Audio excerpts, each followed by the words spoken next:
This intro was recorded a couple of hours after the episode because I was on auntie duties and pitching campaigns for 3 huge clients. So if you're watching, that's why the lighting and my hair looks a little bit different. Now to the point. Welcome to Women Who Brand, a podcast that spotlights inspiring women in the creative industry. I'm Alejandra Salazar, founder and CEO of CROING, which is part of the 0.1% of creative agencies founded by a woman. And I'll be your host today. This podcast is part of an initiative of CROING to inspire women in the industry by sharing the journey and insights of those who are leading the way. Women Who Brand are creative, strategic, and visionary forces in the world of marketing. They make an impact in both their role and the industry as a whole. Whether through campaigns, storytelling, or experiences, they shape how people perceive, interact with, and remember a brand. In this episode, we talk with Jie Cheng, former global VP and head of digital commerce at Mondelēz, who is now teaching MBAs. This episode is one of those that pretty much redefine why I'm doing this. I thought it was just about spotlighting women to inspire others, and it still is, but honestly, this feels like an MBA we're all taking together. This woman is the result of curiosity, resilience, and evolution. Jie shares her beginnings, how she made herself heard when she arrived in the US, her take on live shopping, which is everything. She drops key tips for marketers on how to approach it. She recommends books that shifted her mindset and talks about the importance of adding value and seeing your personal professional brand as the journey of becoming an asset people want to invest in. This is a must listen for marketers just starting out at the top of their game, or anyone who needs a reminder of what it takes to connect and entertain an audience. So please join me in welcoming our next woman who brand, Jie Cheng. Hi Jie, thank you so much for joining us. I'm so happy to have you here. Thank you for having me. Wonderful. I saw you a couple of months ago in New York City, and now back on your podcast.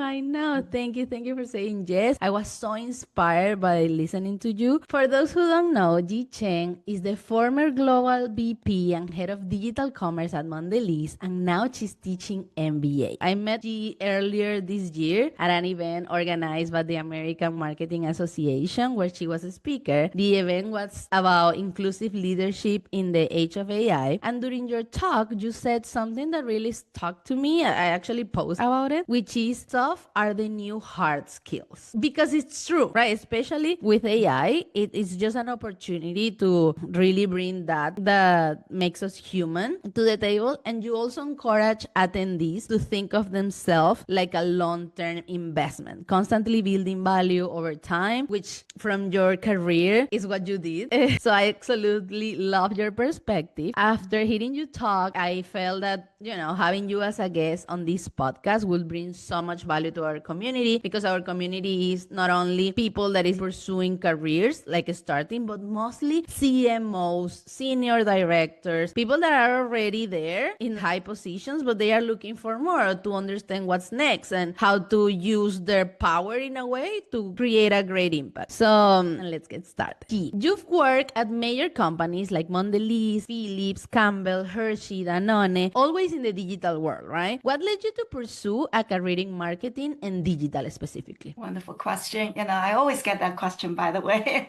So first of all, actually, when I left my business school, when I graduated from business school, this is many, many years ago, so of course, I actually wasn't clear what I wanted to do, to be honest. I only, at the time, I think I would like to get a job, and do really great work. That's really was my motivation at the time. But one thing about me, a personal trait, I would say, I'm always interested about learning, interested about learning new skills, exploring new ideas. So that's kind of a curiosity part of me, which is also true. So in 2004, this is when I was in Conair Corporation. Conair, for those of you who don't know, they have some household brands like Conair hairdryer, curling iron, but also Cuisinart, kitchen appliances, So I was working at a Conair as a financial analyst, actually, so corporate finance. And I was presented to this opportunity by the CMO at the time, who is actually half retired at the time, to ask me if I'm interested in doing something completely different, which is to figuring out,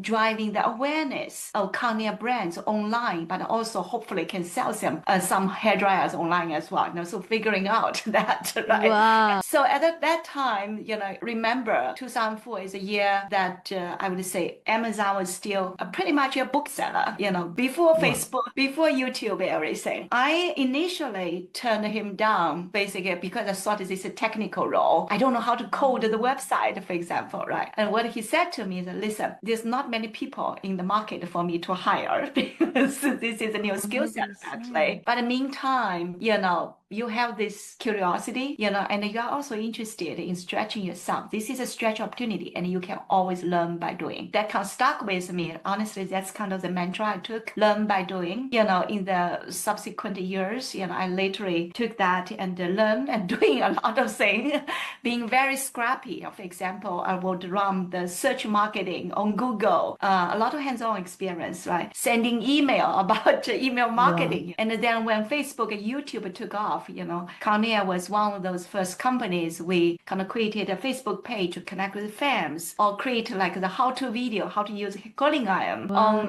YouTube, So a lot of scrappy kind of adventure. And I allow the space because satisfy my curiosity, always learning, trying to figure this out.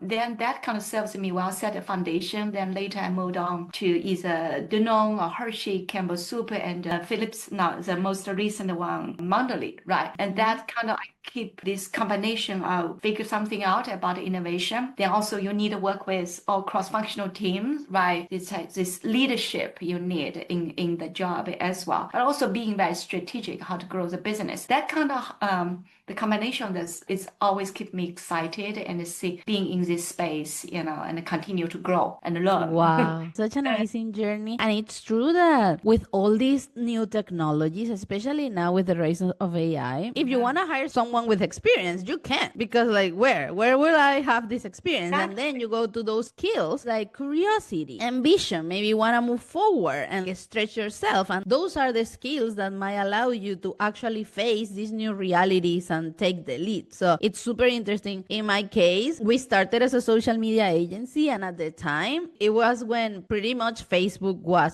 started more or less. So would my agency have the experience? No, but we were social enough as a human beings, and we had that curiosity that allow us to actually build something on socials that then end up becoming creative, because now, people is consuming TikTok while watching a show. It's pretty 360 now. So creativity needs to be connected to all the spaces and not just social. But I get the importance of like the vision also of that person that invites you to pursue this path, right? And your vision to take it. Love it. So over the years and having worked with so many different teams, how do you know when an idea or an initiative is a good one? Do you follow a specific process, or is more of an instinct? I think it's a combination. You do, especially for companies like Mondelēz or the other company I worked with, we do have a pretty rigorous process about how to create amazing work, right? So I think we do work with agencies all the time. And the process, and you want to make sure the idea is on brand, if it's a creative idea, right? And really resonate with the consumer,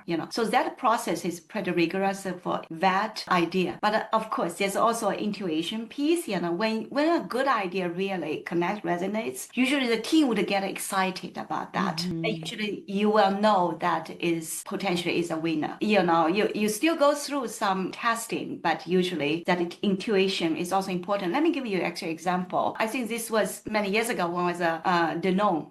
So Danone at the time, this 2010 or 2011-ish, Danone was launching the Oikos Greek yogurt brand, and they had this idea to put it on Super Bowl. Before that, Danone never went to Super Bowl to did an ad before, right? So it was a big deal, and I was part of the brand team as well, right? So I know about more for the digital side. What the team did at the time is really crowdsourced all the ideas, including agency, but also a crowdsourcing company at the time.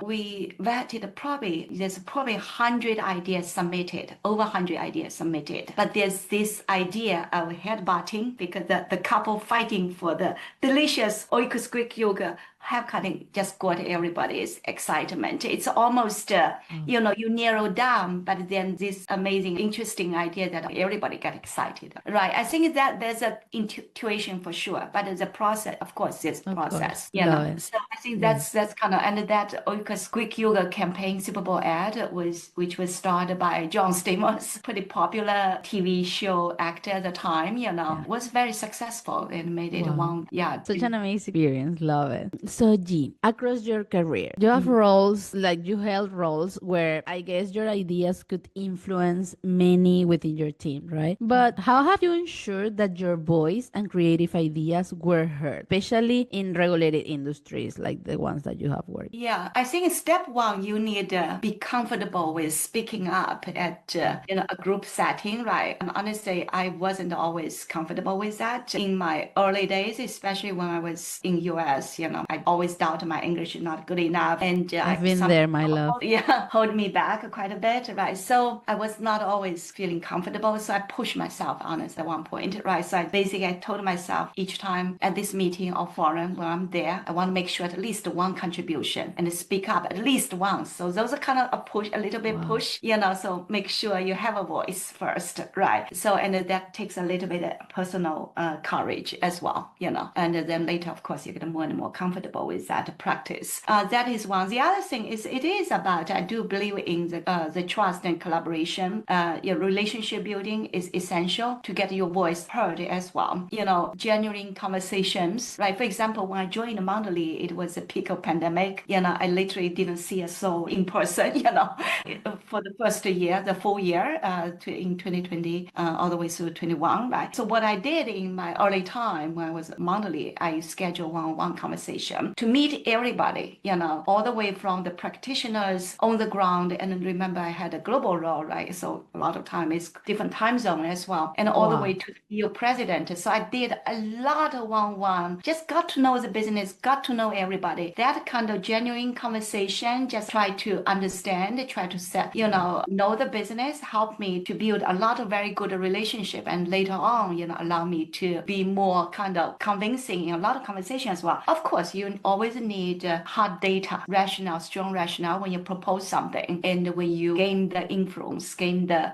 people to rally around your vision, right? So that is definitely, but I do think the trust and relationship is very important when you try to build that alignment and get your voice heard, and people will follow your vision. Love it. And you know that you mentioned this 101, and to me, when brands approach us, because we do different type of work, but we focus a lot on cultural campaigns that resonate with different type of audiences, whether those are US Hispanics or multicultural or Gen Z females, I mean, you name it. And one thing that I feel is key, and not everyone wants to do it, and it costs money and time, it's really like having conversations with the community you are reaching, listening to them, like going to the retail store if your product sells on retail, and see how people touch the product, read the product, react with the product, like what they want, what they need.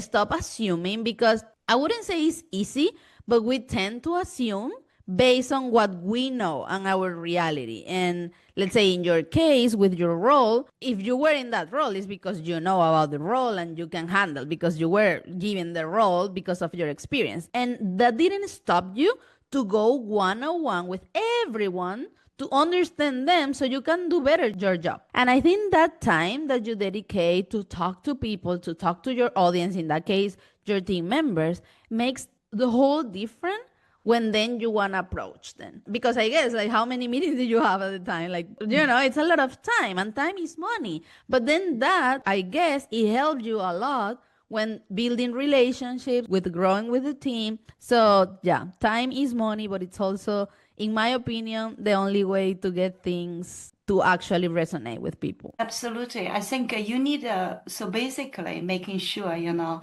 when you try to influence people, you need to understand their perspective, but also try to stand on in their shoes, and what's for them, right? See it from their perspective, then it's easier for you to, whether it's convincing or whether it's kind of try to sell your idea. It's always that. By the way, when you said how many meetings I had in my early days, in my first 2 months at Mondelēz, it was apparently econ was high important at the time too, and I need to quickly get up to speed. I spoke to more than 100 people. Each No. meeting was 30 minutes long, basically. Wow. No, Yeah. no. Yeah. That's That time. time commitment. But in the meantime, I was so happy I did that. That's why I quickly can really start to know the business at a pretty deep level, basically. Right. Love Not that. just reading slides, right? So important. Love it. So, what trend in marketing excites you the most right now? Yeah. Well, it now sounds like a cliche now, but I'm going to say it anyway, right? It is generative AI. I think the power of it, because that is kind of it can be disruptive, but meantime, it is so important. The marketers, need it. There's opportunity, but the marketers also need to start just like the early days I had, at the care, get your hands dirty and experience it as well, because it is, so much opportunity. I've been Yeah. using it for quite a while now, since it was, I think, 2023, right? In November 2023, I got the paid version, and it has been a very good personal assistant for me, right? Yeah, you can brainstorming ideas and give you quick research on it. Yeah. It is really a great tool, but for It market specifically, not just to give you potential quick insights, right, with all the data. Assume the data is good quality. It's a very important part. But also it gives you a lot of idea. Finally, actually had some really good early experiment in generative AI for creative development. So one of the campaign, like my birthday song, was using the generative AI to develop a personalized song to celebrate the birthday person, and it's about the Cadbury brand, which is all about generosity. So it's on brand, great quality campaign, won a lot of awards as well. So I think that's kind of how is a possibility to use it, right? But of course, data and automating the analysis part and automating the repeat task, you make marketers more productive, more efficient, right? But also augment the creative ideas or more really personalization truly at a scale, with the AI. So I think a lot of opportunity out there. I do think it has we're just a touch the surface a moment. Of course, there's things we need to be also be vigilant in terms of bias, in terms about privacy, all that. But overall, I'm excited. I'm really excited about what is going to bring us, in this new creative world, basically. Love it. Love it. Yeah, I mean, you mentioned it might be a cliche, but actually everyone touch it from a different angle, and the angle you just share is different that when others refers to AI. So I really am thankful for your answer and for sharing your knowledge and your vision with our audience. So G, now, in your opinion, what's the easiest and the hardest generation right now or target audience to reach for a brand, and why? I would say the Generation Z, first Gen Z, right? So I have a Gen Z at home, the one now, right? I do Is think that hard? yeah, it's hard because I kind of feel the Gen Z, they don't, unlike early generations, the brand loyalty isn't there, So how do you really get there, make them to be loyal to your brand? It's probably you constantly need to be interesting, get their attention. This is a generation even have higher attention deficit than the earlier ones, right? And they like experience new things, and they also, grew up with TikTok. So it things constantly, how to say, intercept or disrupt their attention. How do you make it Yeah. sure it's resonate? I think that is the one, but I do think there's opportunity as well. You needed to be making sure be where they are, right? What are things they are interested in. Really, Correct. it's a marketing cliche, so know your audience, right? If Yeah. try to your product targeting to Gen Z, you really need to understand them well. I don't think there are many researches today about this generation yet, but this is a generation growing up, and a lot of them already in the workforce, have purchasing power, all that, right? So it's important for whatever brands really start to connect. If you're targeting Gen Z, you need to understand them and connect them and be where they are and create products would really resonate with them, because this generation also pay a lot of attention to sustainability, for example, right? So all this and a company with purpose. So that those are very important elements when we try to connect with this generation. I like the part when you said more research on them and really like data and information, because I think, and that goes to my initial point, where brands might assume that Gen Zs, like, they are not a monolith either, like not community or target audience or a small community. No one is a monolith. Latinos, we're pretty diverse. Asian people, diverse. Gen Z's, diverse. Not everyone wants the same. Of course, there are behaviors that comes with generational behaviors, but that doesn't mean that every Gen Z wants the same and behaves the same. So it's really that 101 that can help you to reach them in a way that makes sense. But definitely, I feel it's hard because the generation that's making the decisions and building the campaigns is not the generation that they want to reach. So that makes it a little bit harder, but it's also full of opportunities and exciting as well, because it allows us to test, to try new things. I'm excited about that as well. And that's kind of the generative AI or the AI, the personalization and the scale really come in to potentially help as well, right? Because with this new tool, new technology, you are actually able to talk to people one by one, right? Correct. So that is something, the prospect of AI can also help connect this generation, especially once customized experience. Yes. 100%. So I think I mentioned it at the beginning, but our audience includes many women in the industry who hold high level leadership position, and yet, even with all their knowledge and experience, it can still feel challenging to put themselves out there and start building a personal professional brand. So, what has it been building your professional personal brand? When did you start? And I'm asking this because I saw you speaking, you are here in the podcast. So, my guess is something that you built intentionally. So, when did you decide to start doing it outside? Because I also understand that if you work in a company and you hold a high level position role, you build your brand because it's the only way for you to get noticed and, to scale.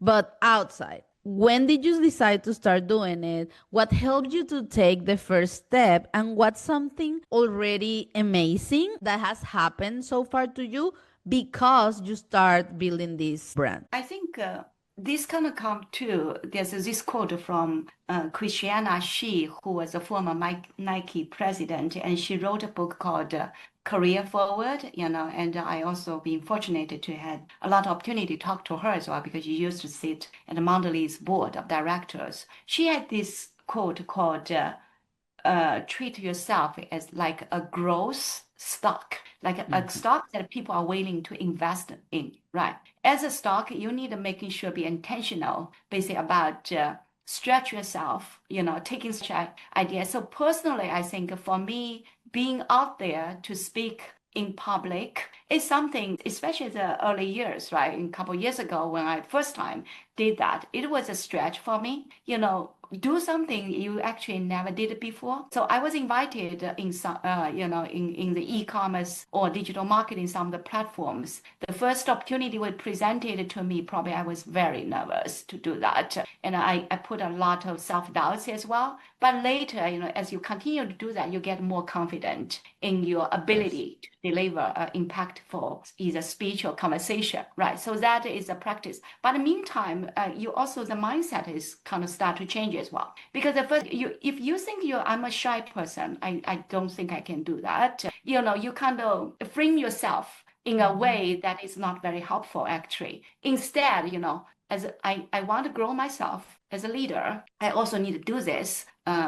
Of course, it's going good for myself as a, to stretch myself, but also it's good for the company, for the team as well. So a lot of time you actually do it, that representation is so important for your team, for your company, but also for women who can resonate, right, as well. So I think a lot of time I do that because I feel like if I stretch myself, I do this kind of exposure, this speech, I might inspire some people. And you are doing it. Yeah, That's for thank sure, you. my love. Yeah, You're saying right. thank you, thank you. I think that's kind of how I do that, and that intentional. Yes, you're right. It become more intentional later, probably. But at the first time when I did it, I just think I need to stretch myself. Love it. Yeah, keep It is learning, so keep stretching important. myself. Yeah. Thank you for sharing that. So, last question of this section, and then we have another section which is a specific question, and then the quick fire round, and then we are ready to go.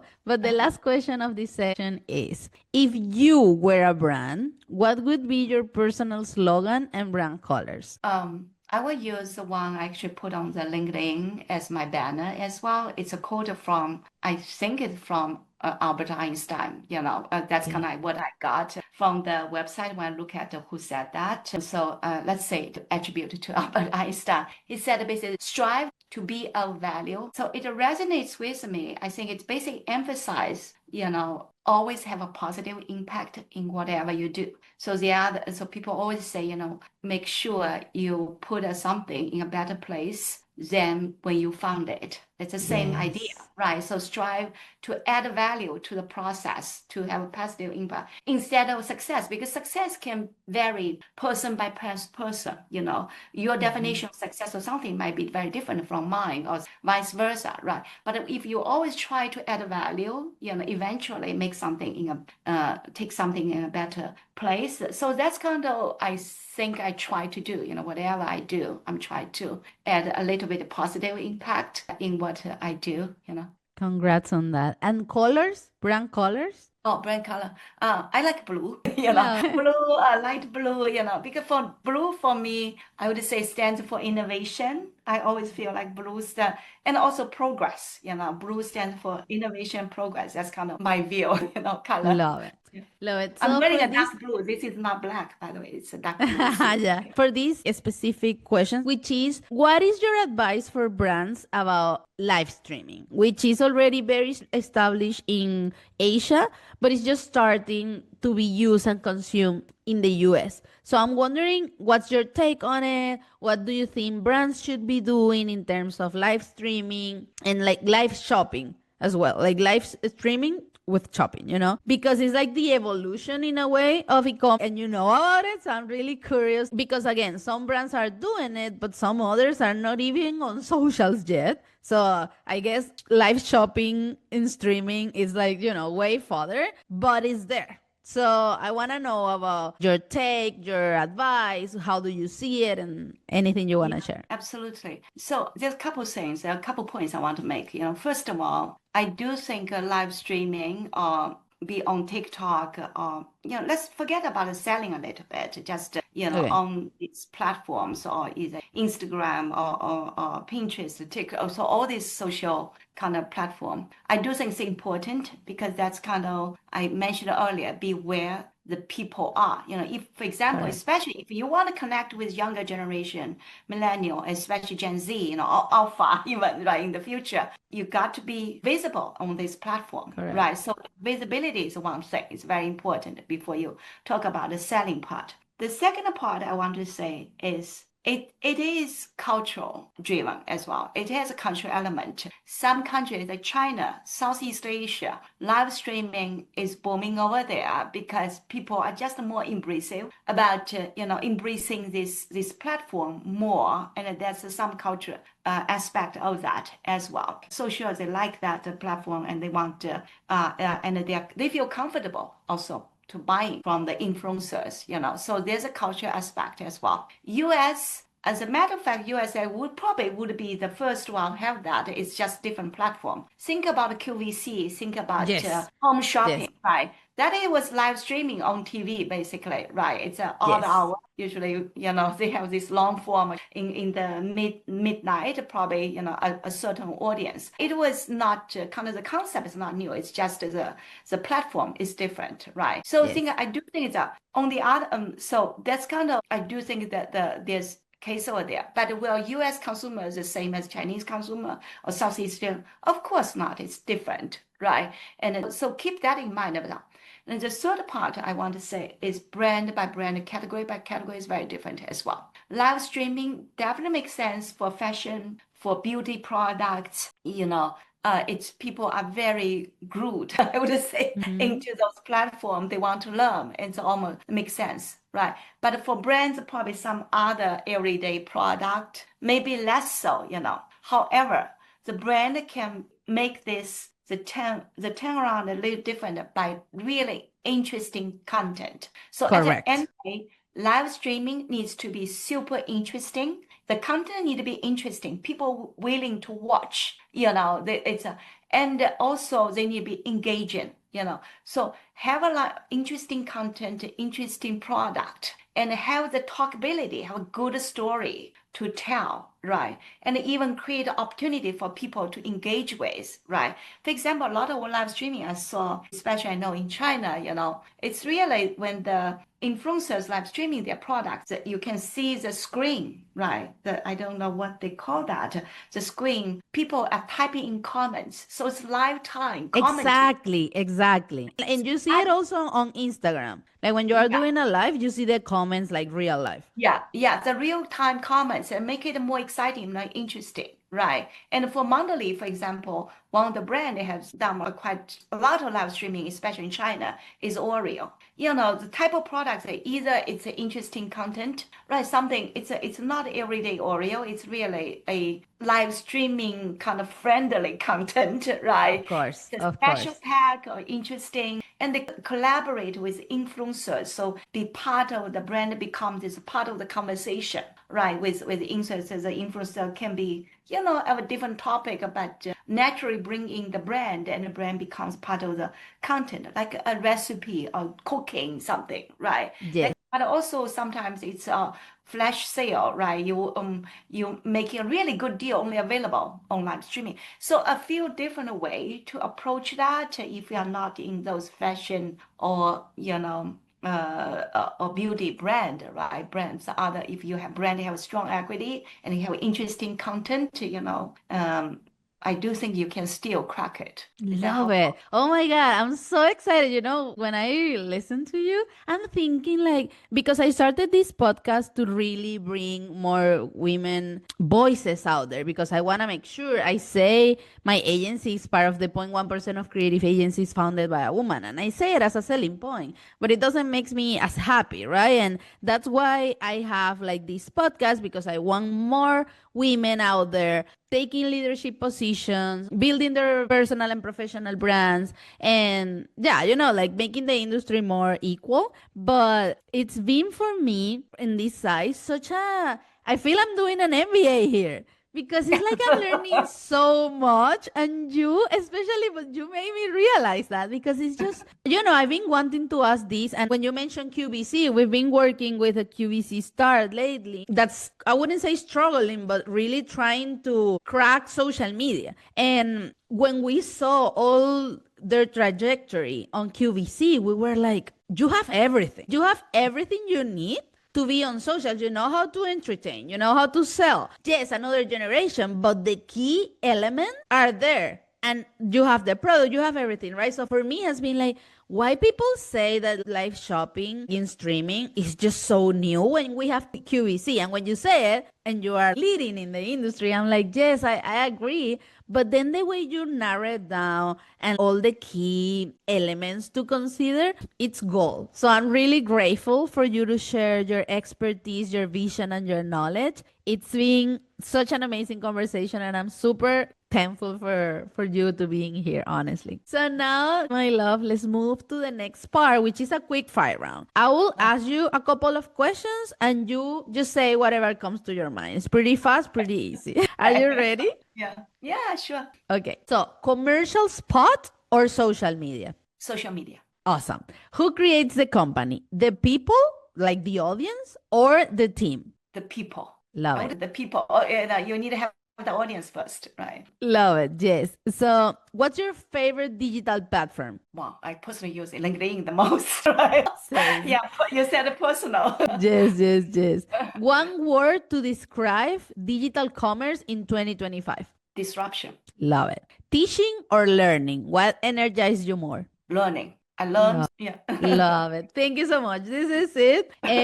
So to close this episode, I really wanted to know, what does it mean to you to be a woman who brands? What advice would you give to a woman in the creative industry? I think woman who brand means, how did you use either your success of your career or the learning experience you have to lift others. That's kind of what came in my mind, Love it. brand for yourself, but also probably more important, lift others. Yeah. Love it. And what advice would you give to a woman in the creative industry? Yeah. You actually mentioned at the very beginning, that's the advice I would give. Soft is a new hard. And by the way, I want to just be this is not a quote from me. It's from Risha Tabakwalia, who wrote this book about the future of work, which is a very good book. I would highly recommend to everybody to get it as well, right? And Risha is an industry leader. It resonates deeply with me because, like you said, by the way, I'm reading another book by Daniel Pink, is A Whole New World, which is actually written over a decade ago, but it still resonates in today's world so much, right? Because it's basically how the world we're living in, especially with increasingly generative AI driven, with a lot of analytical work or repetitive work can be done by artificial intelligence. Your right brain, which controls the creativity, the empathy, everything becomes even more important, right? It's the same idea. So in the world we're living in today, your soft skill, the ability to influence others, the empathy, your leadership is really around people to achieve something with a common good, right? And also the creativity, being really creative, do the things machine cannot do. All these softer skill becomes even more important. And of course, all these are emotional intelligence as well. So your EQ will become even more important in the world we're living in than your IQ. That to 100%. me is AI plus, human intelligence, and you have an augmented intelligence. Love it. Love that concept. Thank you so much. You're an amazing leader. I have a little bit of envy to your students because I'm sure they have the best teacher. They spend the best time with you because you are just so full of insight, resilience. I don't know. It's just really, I think we can spend hours here talking about your journey. So I really thank you for sharing it. And I wish you the best in this new chapter of your professional journey. And hopefully our path cross in the future. And to all women who brand listening or reading, remember, your voice matters and your creativity has the power to inspire and lead. Until next time, ciao.